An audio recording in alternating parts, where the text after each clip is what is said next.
Hi, this is Dr. Pike again for LDR350, and we are going to be tackling Chapter 10 from your Leading with Communication book by Gamble and Gamble. And Chapter 10 is all about establishing and sharing power.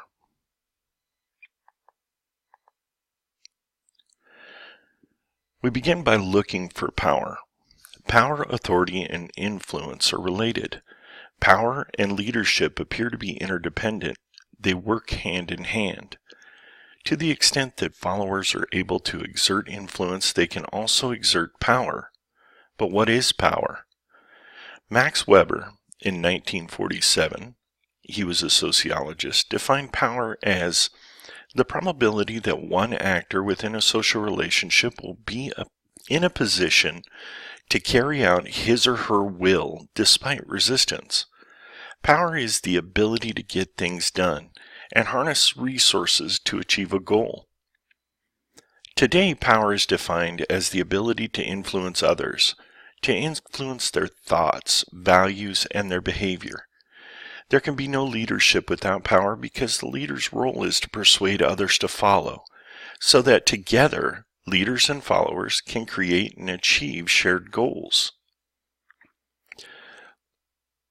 When we're speaking about power, we need to talk about the types of power. Coercive power, those in authority, they use threats, fear, or inducements, and this means forms of payment, to manipulate others. Hitler used coercive power. Lobbyists rely on inducements. Generals give orders to the troops. It works. But what works best is attracting rather than manipulating. Getting people to buy into values rather than communicating commands for them to do so. When we're speaking about command power, we're talking about something that coerces us to change what we do. Inducement power convinces us to give in for a payoff. Attraction power shapes what others want from us more subtly. Most leaders have dual roles of leader and follower.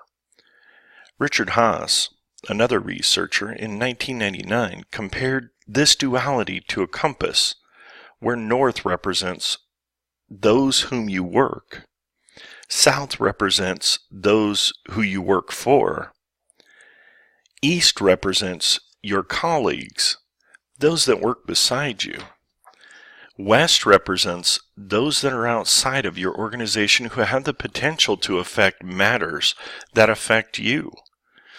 Followers can also lead the leader. Recognizing the power of followers and sharing information with them grows the leader-follower relationship.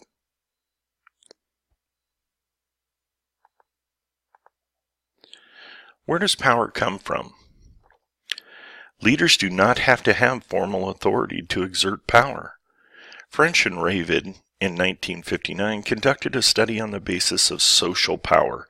They determined that power emanates from the dyadic relationship, one composed of an influencer and one who is influenced. They identified 5 power bases: referent power, expert power, legitimate power, reward power, and coercive power. When we're speaking about referent power, we want others to identify with us as the person in power. And this is attractive and possesses valuable resources and quality. This is displayed most often by charismatic people because people are attracted to them and they're willing to be led by them. This power is a direct result of the personal power of the leader. Expert power. Others attribute knowledge and expertise to this power source. People find this person to be credible, trustworthy, and relevant. They pay more attention to the person with the right credentials, a reputation for honesty, and information useful to the situation in which the organization may be facing. This power is a direct result of the personal power of the leader. When we're speaking of legitimate power, others feel obligated to accept and respond to this person's influence due to the position or role the person occupies. You feel duty bound to follow the direction of this leader. And this power is a direct result of the position power of the leader.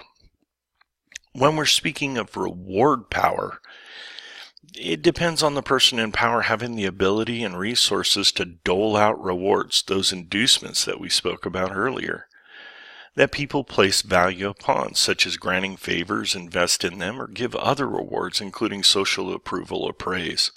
This also includes delivering positive consequences or removing negative obstacles from this person in power. This power is a direct result of the position of power of the leader. Lastly, we cover coercive power. And this is demonstrated, by the fear of undesirable consequences. This gets people to do things against their will.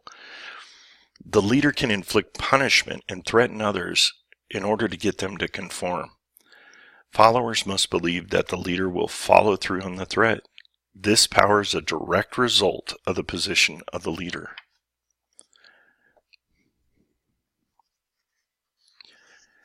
So power has costs and benefits. Social exchange theory states that leaders should seek to maintain good relationships with their followers, so the followers will be allies.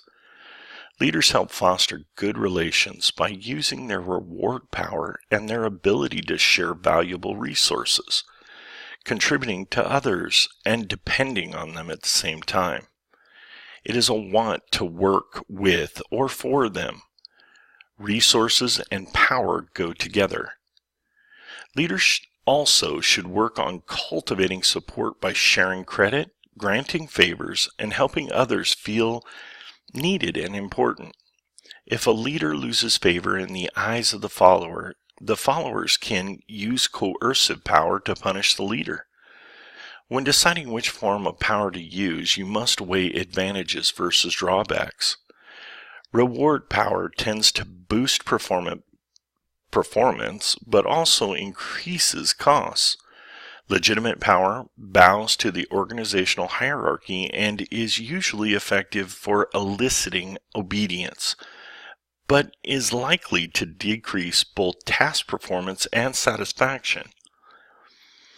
Expert power tends to increase task performance and satisfaction of followers, but is only in effect when the followers share the leader's goals. Referent power increases both task performance and satisfaction, but becomes less effective if used too frequently. It also takes significant time to develop. All right, let's talk about when power is unequal, the highs and lows of power. High power people have a considerable capacity for affecting the outcomes of others. High power people tend to think that they have a grandiose or inflated opinion of themselves, and typically think themselves more capable than they are.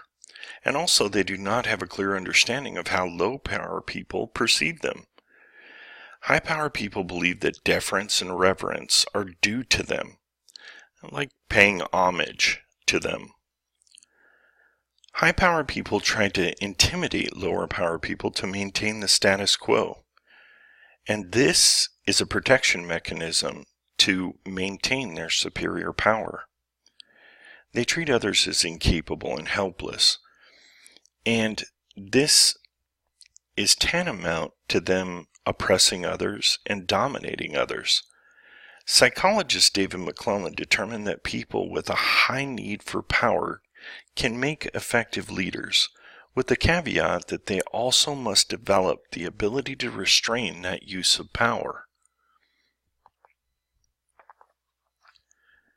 When we're talking about workplace bullies, we need to acknowledge that repeated attempts to dominate and humiliate others, and this can come in the forms of persistent degradation and intimidation, undermining, hostile and aggressive communication, false accusations, harshly criticizing another, and disregarding a person's feelings by utilizing silent treatment or elevating one's tone by yelling or verbally abusing a person in front of others. This sabotages another's on-the-job performance. These bullies promote their own power at another person's expense. They equate power with force. They are selfish. Their appetite for control is insatiable. They incite destructive conflict to maximize the power differential. And when they get others to conform with their bullying methods, they create what's called mobbing. And this is a group of co-workers targeting one of their own to bully.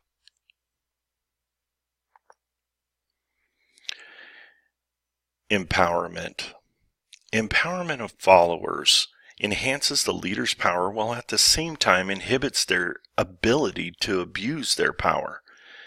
Empowerment increases worker job satisfaction and performance. It fosters employee cooperation and collaboration. By facilitating the personal growth and development of employees, the sharing of power precipitates their innovativeness and makes them less fearful of change because they feel like they own it. They are invested in the change that's coming.